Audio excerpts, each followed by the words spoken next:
Yo, what's up guys? So nata diri karon sa Cebu Conqueror diri sa Roro no, Cordoba. Sa may imuhang preparation para ari nga event. Dili mo ko participan.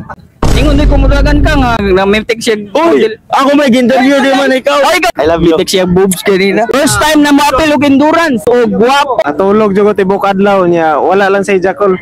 Ride at your own pace. So, kining endurance, dili ni lumba-lumba. Ginagawa mo. Yo, what's up guys? So nata diri karon sa Cebu Conqueror diri sa Roro no, Cordoba, and ulam rata ni kuan Polalis na TV. So interview ta diri mga mga riders kung mga stranger. Tana ta diri. So ato ang una pangutanon si Uncle Mar. So unsa may imuhang preparation para ari nga event? Dili mo ko participan. Parang may problema ka. Hindi ko mudagan ka nga unsa ray mong preparation karon nga event. Okay. So sa karon nga event sa Conqueror Babae siya kanina. Huwag ka magsalita na ganyan. Ano ba pakialam mo? buong Conqueror version katong nag-mimtic siya. Uy, ako may interview di man ikaw. Ay ka di. So ay mo paminaw nila kay kung naminaw mo na samara sa di mo muto nga na moy utok. Tok. So sa akong preparation as official photographer, akong camera mismo. Akong gi-prepare pero nanghulam ko kang ko ano lens. I love you. Mimtic siya boobs kanina. I feel good. Then as a marshal sa Cebu nga pod, among preparation is ma-safety ang mga riders. Og mahipos namo ang mga ero. Dili na mo mahipos yun totally 100%. What? Bro, what are you talking about, man? Make sure nga safety ang mulabay sa Cebu nga. So 100% na ang insurance pero dili siya totally 100% yun. Nakakagigil ka. Kalibog. Kisa kay ka, Master? So this is Uncle Mark TV and that's all. Thank you. Salamat sa pag-interview. Masay moto ni mo. My motto in life is basta buhi pa kiyod. Huwag yung intindi ito, pilipitan dila nito. Oh, kayod. Oy. Ay dili. Sa akong idol, ingat sa pambabae. Shit, not good. Pagbiyahe. Oo, kana.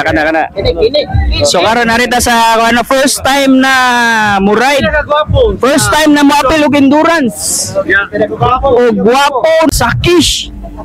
So karon unsa may preparation nga imong gihimo sa first time pa jud nimo karon nga mo dagat. Atulog jud ko tibok adlaw niya. Wala lang sa Jackal. Oh shit, not good. Allah. O kana para kusgan. So ang iyang gida karon guys is kuan NK 400. So may unsa may ikasulti nimo sa atong mga kapwa riders nga imong makasabay. So, ride safe lang tatanan niya. Pray kita daan hata mo padagan nga protection ba. Nga makauli tatanan nga safe. Alright. Salamat no. So karon kani kay natay participant diri guys nga top 1 sa Leyte. So atong interviewon. Ano sir? So ang iyang gida is Ninja 650. So karon man siya pinakauna nga ni check-in diri no sa mga big bike.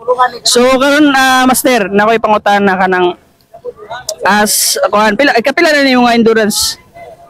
Katulo. So unsa may imong ika-advise sa ato ang mga riders kanang mga first time or mga dili swito sa kalsada? Unsa may ika-advise nimo? Ako ma-advise ra mga master kay ride at your own pace. So kining endurance dili ni lumba-lumba.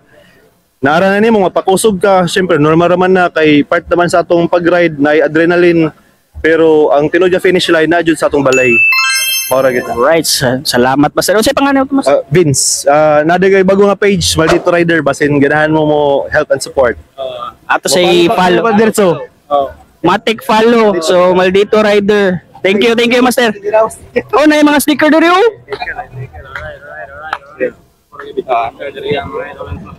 Salamat. Oo. So, muna siya si Paul Alis na TV. So, kuan lang post na rin yung video. Follow back ra pud ko. Follow back siya matik. So, salamat master, salamat. Daghang salamat. Okay, sige. So, mauro to. Paul Alis na TV. Shout out.